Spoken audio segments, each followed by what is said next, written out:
Good evening, everyone. My name is Chris Sanders, and today I'm here because I found some interesting articles in the New York Times.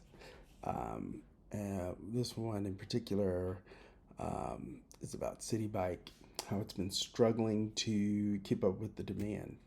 So here we have Citi Bike struggles to keep up with New Yorkers' love of cycling.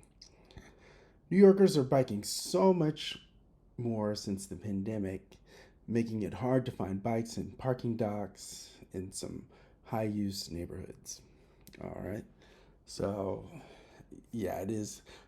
From my experience, it's very difficult find, to find, especially the e-bikes. They're my favorite to find e-bikes or city bikes that are not completely worn out when you need to use it to make a quick trip, a couple miles or so to run an errand or to get somewhere.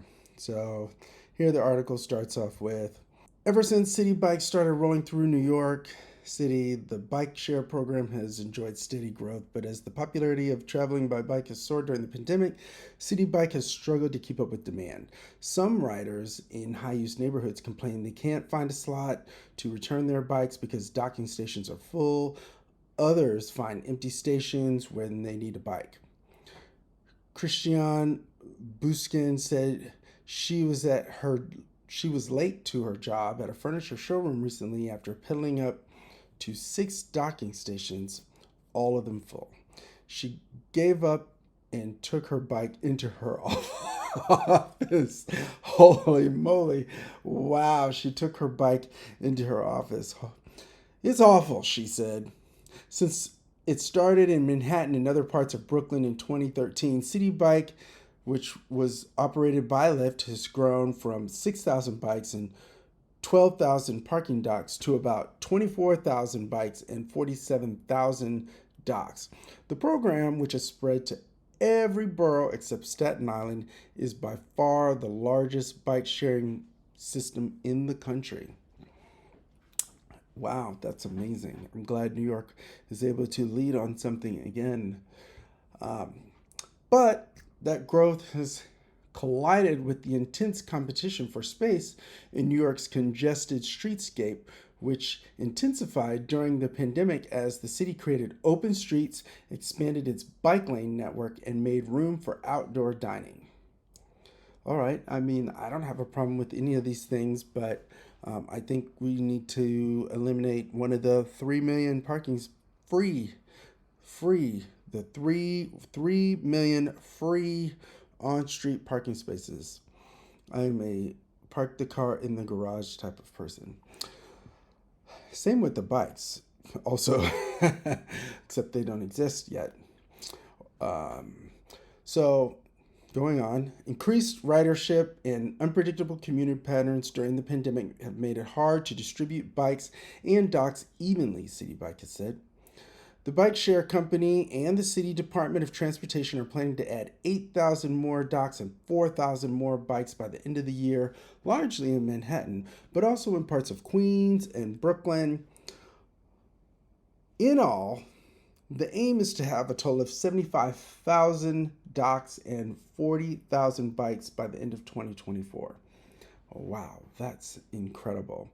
I don't know if that'll be enough. I think some people, we need to have, like, if you get bike parking, safe, enclosed bike parking that is properly insured, you can have a system where a lot of people will now own their own bikes.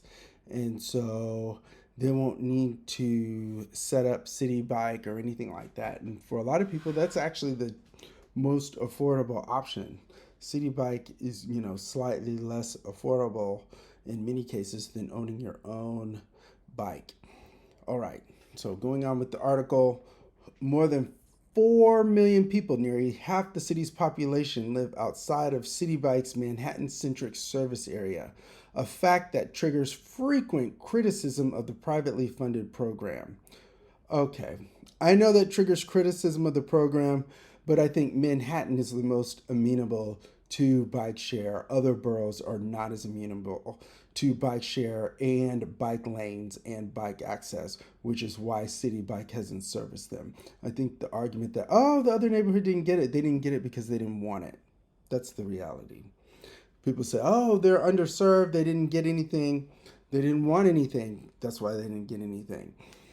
Um, in a report released Wednesday, the New York City Department of Transportation suggested the city should consider a government subsidy to help the program grow into underserved neighborhoods. Okay, I don't think that that is the issue. I think the fact is that they don't have the bike lane infrastructure in the other neighborhoods. I think that needs to be a prerequisite to inserting Citi Bike into an underserved neighborhood where the Citi Bike is going to be subject to being run into by cars and trucks. I don't think it's safe. I think that you need the bike lane infrastructure, and then that will allow Citi Bike to move into the neighborhood and allow more people more transportation options, more transportation access. All right. So it says here, Citi Bike is booming and we're thrilled to work closely with Lyft and expand the system, said Hank Gutman, the city's transportation commissioner. We are moving quickly to nearly double the dock availability in the busiest core of the network to ensure our bike share program continues to be a success. Bike share programs are thriving in major cities across the country. In Boston, the program started with about 1,000 bikes and has now 4,000. In San Francisco, a system that started with 700 bikes in 2013 now has 4,500, and during the same period, a program in Chicago has grown from 750 bikes to 11,500 bikes. The larger bike share systems are extremely heavily used, said Alex Engel, a spokesperson for the National Association of City Transportation Officials. Well, yeah, I mean, that makes sense. People in the city, don't have as far to go. Most trips, even in suburbia, in rural areas, people are only traveling 2 or 3 miles on average for most trips. So why should they bring out the car for a trip they're going to make by themselves? You can just ride the bike. A lot of times, the bike is good enough, safe, and you save on gas. Like gas is expensive. It's only going to get more expensive. China and India are coming up. There you got 2 billion people who didn't need any energy before. They're now using cars and needing gas and needing the oil to run their business. Competing with America, while the price has to go up. I mean, now throw in Africa and South America. Again, there's I don't see how the price doesn't continue to go up for gas. So we need to embrace not using gas when we can. All right, back to the article. In New York and across the country, bicycle sales have spiked during the pandemic as Americans changed their commuting, leisure, and fitness habits. Research from New York City's Transportation Department showed a 33% jump in bicycle trips from May to December 2020 compared with the same time period the year before.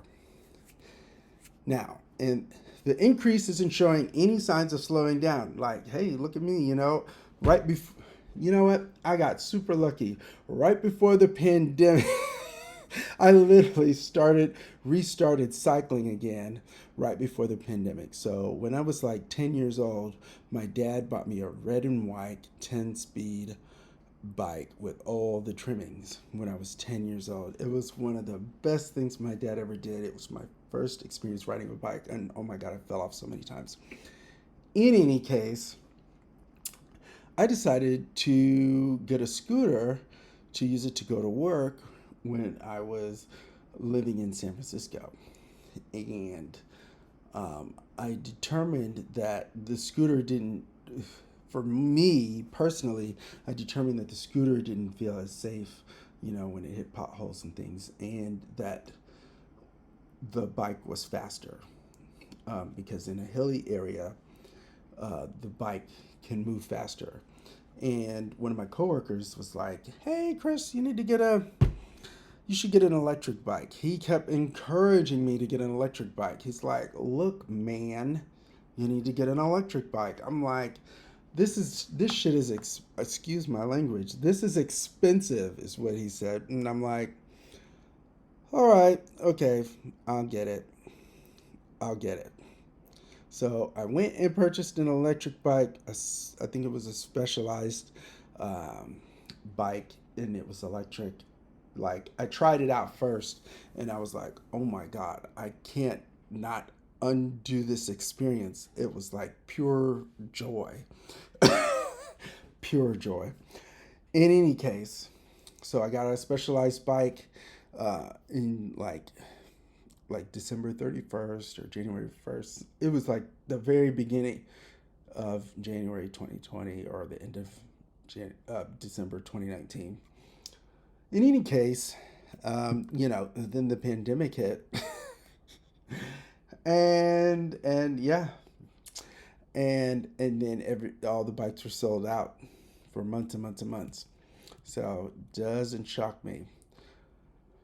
So, okay, so back to enough of my, I digress.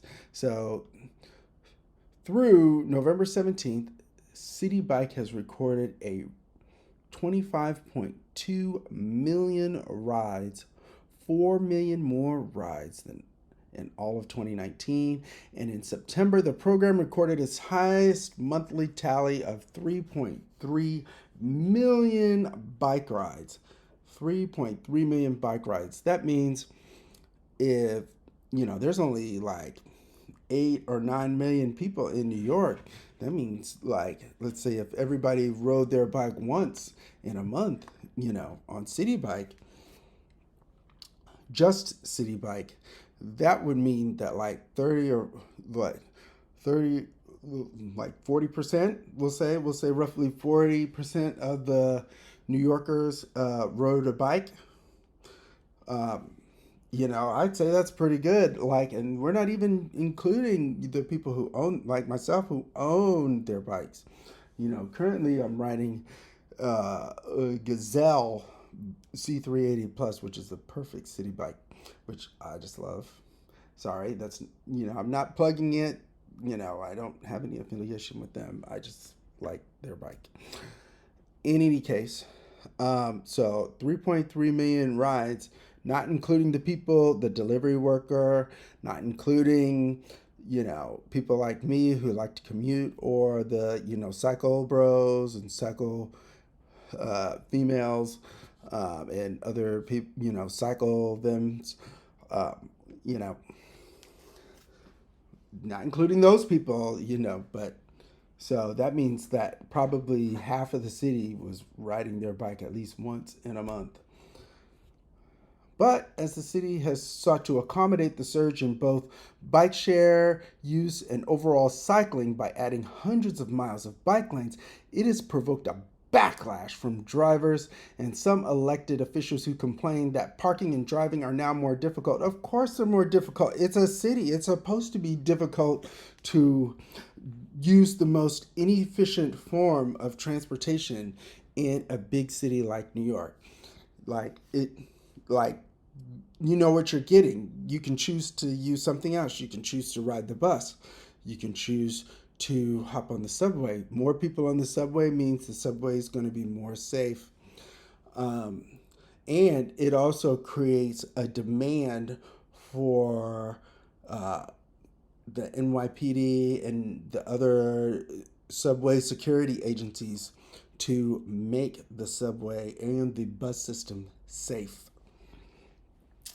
So like, so the driver shouldn't be complaining. They should be parking they come to New York City to one of the outskirts. They should be parking their car in a garage for a fee, and then they should transfer to public transportation. I wonder if Eric Adams can facilitate some kind of program like that when he gets into office, where we create an incentive for people to park their car in a garage for cheap, and then hop on public transportation for the remainder of their trip. All right. So, people are complaining, drivers are complaining, they don't get enough free parking. Oh, and that's the other thing.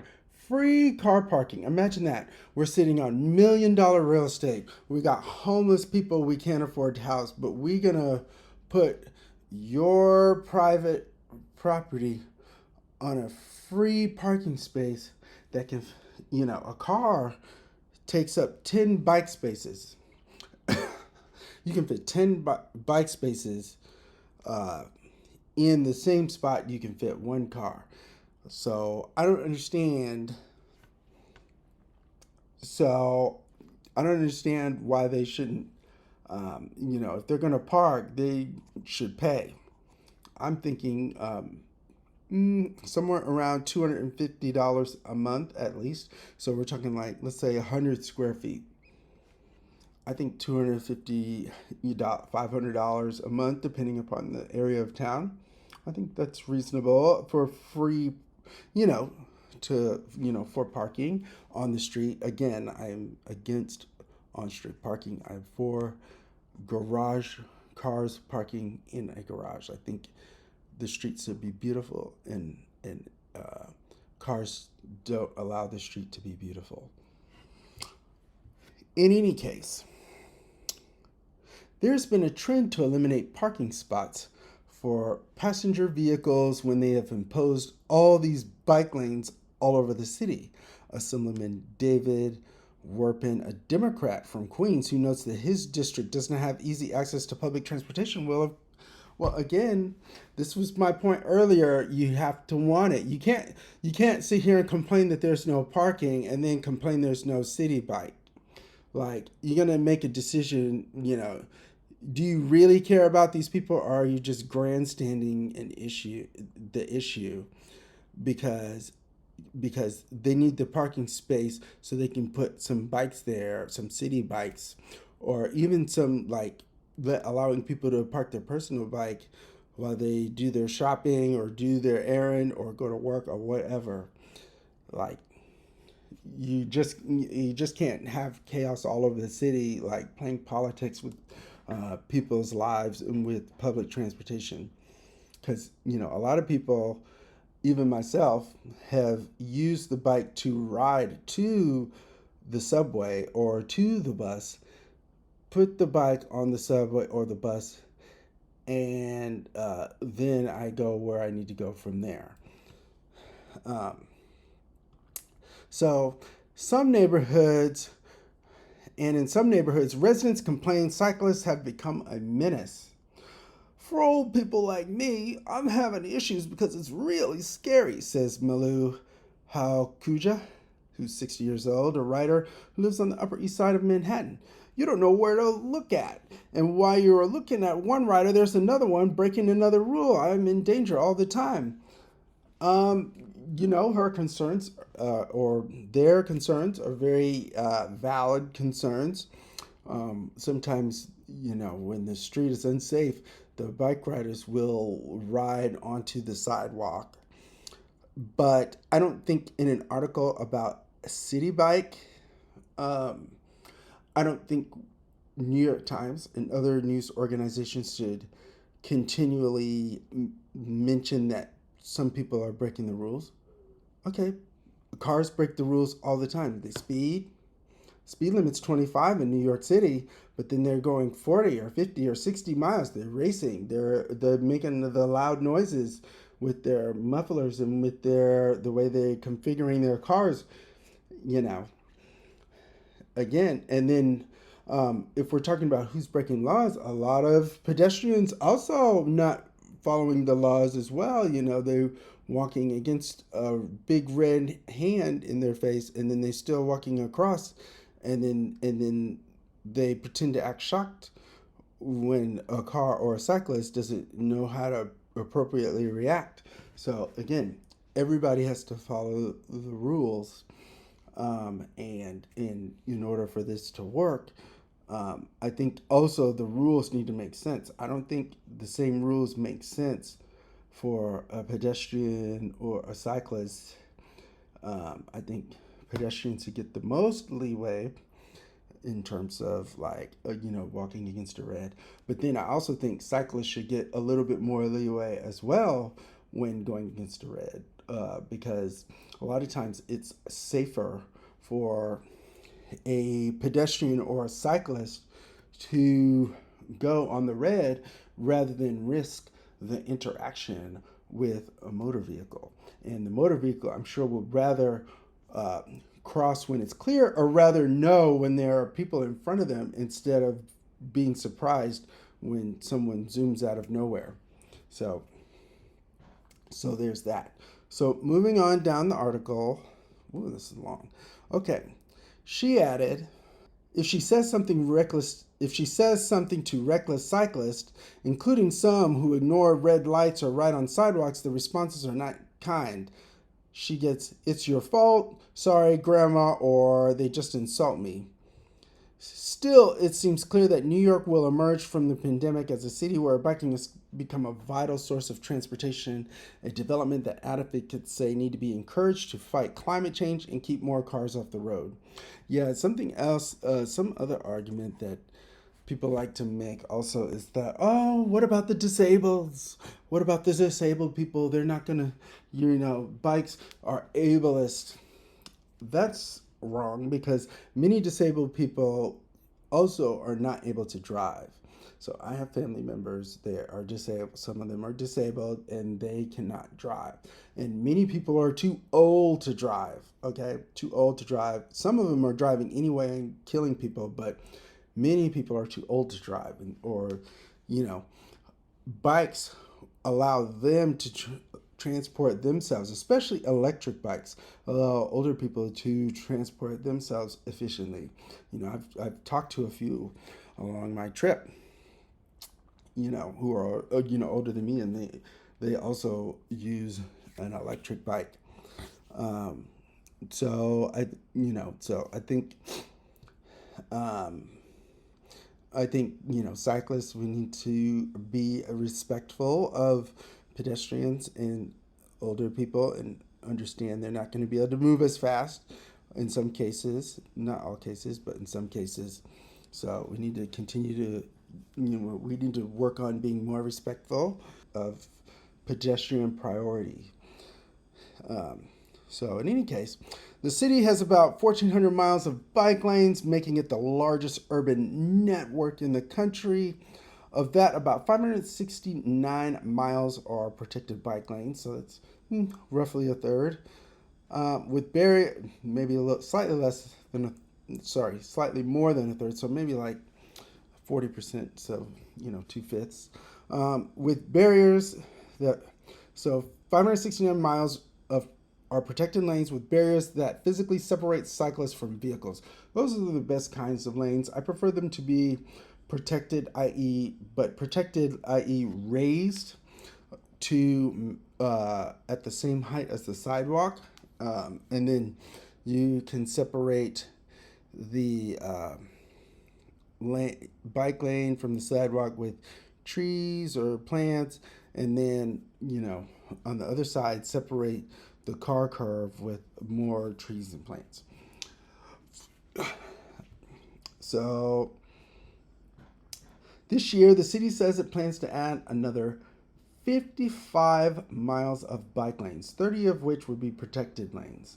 I think they need to be way more ambitious than this. This seems like, I know there's probably resourcing issues and they probably got other plans on the books, but we need to work on connecting all of these lanes together in a way that's coherent. So that way cars can understand the places where they might want to avoid because they might have to encounter a lot of bikes and a lot of people. But also, bikes, they'll be more likely to use these specific protective lanes, uh, and bike lanes rather than go on streets without bike lanes unless they absolutely have to. Advocates say the city needs to move more quickly to find ways to make the streets safer during a year when traffic deaths have increased significantly. Amid New York City's bike boom, we're still traveling from vigil to vigil instead of groundbreaking to groundbreaking, said Danny Harris, Executive Director of Transportation Alternatives in Advocacy Group. Our leaders must immediately build connected and protected bike infrastructure and reimagine our streets as a pathway to recovery.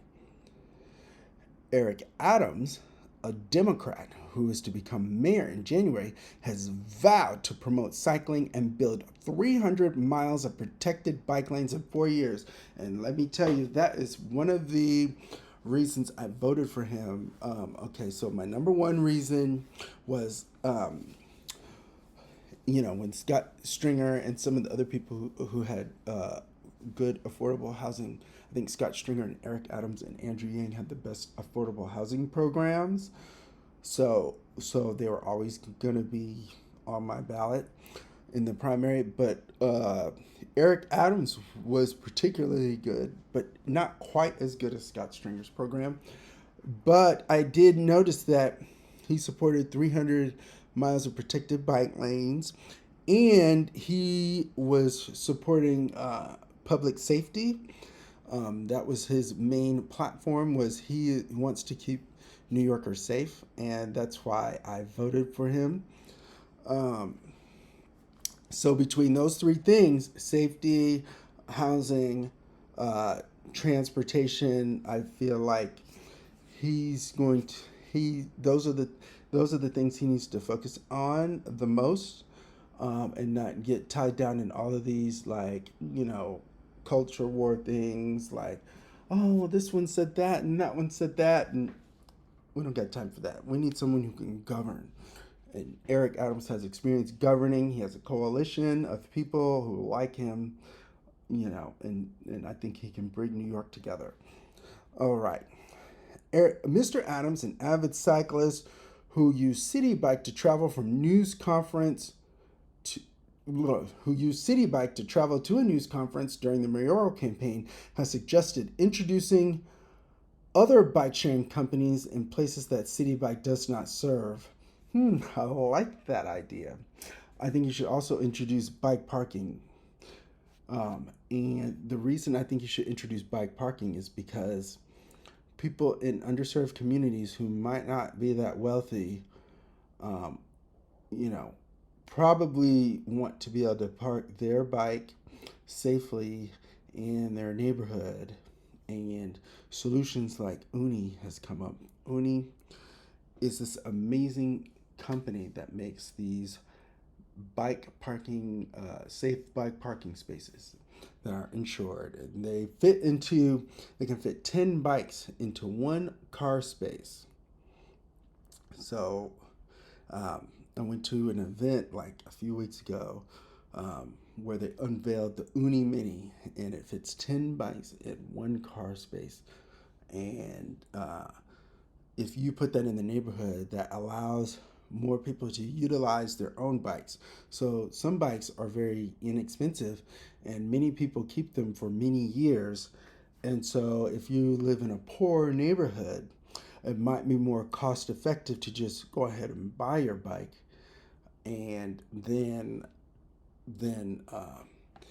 store your bike rather than paying another bike share company, money that maybe you can't afford, or that's going to cut into the travel budget for getting an MTA pass or something like that, for a backup option. So, like, I think you should also be considering that as well. Bike parking, like safe, insured bike parking as as also a solution, and maybe not just other bike share companies being put in places that Citi Bike does not serve. Citi Bike officials say they are pushing to make the program more robust and broaden its reach. A majority of New Yorkers, a majority of New Yorkers agree with the prioritizing this use of curb space, said Laura Cox, Citi Bike's general manager, in an email.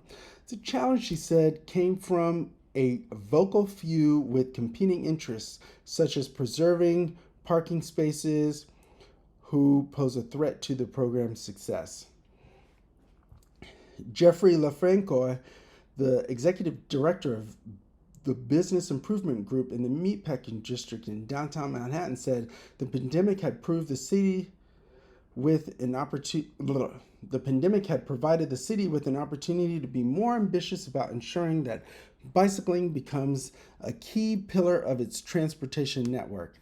I think that we are sort of at a real moment of exciting opportunity to be bold as it relates to bike infrastructure, he said. That certainly is good for the quality of life of New Yorkers and getting people to and from business districts in an efficient way. Now, some riders just wish infrastructure was more efficient right now. Dina Vovsi, 34, a theater director who lives in Brooklyn, has had to return a Citi Bike from her home because there were no available docks closer. I've had those nights where it's so cold and late, I just want to be inside with my dog and eat the ice cream, and I've had to park more than a mile away. Wow, what a mess. Sarah Martel, a medical student at New York University, uses a Citi Bike to commute from her home in Brooklyn, said she is constantly running into full bike racks when she needs to dock empty ones when she needs a bike. It happens all the time, Miss Marcel said. And okay, so that was the end of the article, but in any case, it illustrates the problem of Citi Bike and one of the limitations of Citi Bike. I think, for a lot of New Yorkers, I think that if you provided them with safe bike parking, then they would probably would opt to own their own bike. And then what would happen is that would free up some of the Citi Bike congestion. And then, and then it would be easier for everyone to manage. But I think, like, in some of the underserved communities, I think you need to, Citi Bike shouldn't be the first time you're going in there. I actually think the infrastructure needs to be up to par in order for people to use the bikes, because what happens is if the infrastructure is not up to par, many people are not going to feel safe enough um, to use the Citi Bike at the same levels they're using it in Manhattan. Also, I think that in poor communities, it might be more cost efficient for them to use solutions like Uni, which provide free, safe, insured bike parking, and they can buy themselves a bike, or have them, someone can gift them a bike, whatever, and they can safely park it in an Unipod or something like that. And that way, that allows them to have access to transportation that they can, one, take and from the train, get on the train, and then get off and then ride wherever else they need to go. Um, so that would, to me, that would make a lot more, that would make, at least as good of sense as, at inviting other bike share companies. And, we shouldn't have one company with the monopoly and all of the bike sharing. But also, we shouldn't just have Citi Bikes with a monopoly on safe bike parking spaces as well. Um, and cars shouldn't be afforded a de facto monopoly on the street. There are actually more people walking and biking on the street than there are cars, and so I think we need to prioritize removing unnecessary vehicle traffic, motor vehicle traffic on our streets. And when I say motor vehicle traffic, I mean cars driving on our streets. The pollution is a lot and the danger is a lot. I've seen cars hitting pedestrians, I've seen them hitting bicycles, and it's not because those people were doing anything wrong. So hopefully, when Eric, I realize, Eric Adams is put in this weird situation where he has to be a hero to a lot of people. But I mean, that's what he signed up for when he signed up for the NYPD, and that's what he's signing up for again when he is going to be mayor. And so we are rooting for him to deliver those, at least those 300 miles of bike lanes he promised. But I would love it, you know, even more if he was able to deliver 300 plus miles of bike lanes and um, bring in bike parking solutions like Uni, onto the New York street and remove some parking space. You don't got to remove all of them. Cars are still necessary, and I love to drive.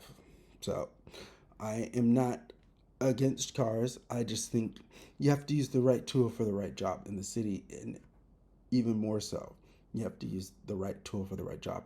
So 90% of the time, the right tool is the bike or the subway or the bus. The other 10% of the time is the car. And I think we need to allocate the space accordingly.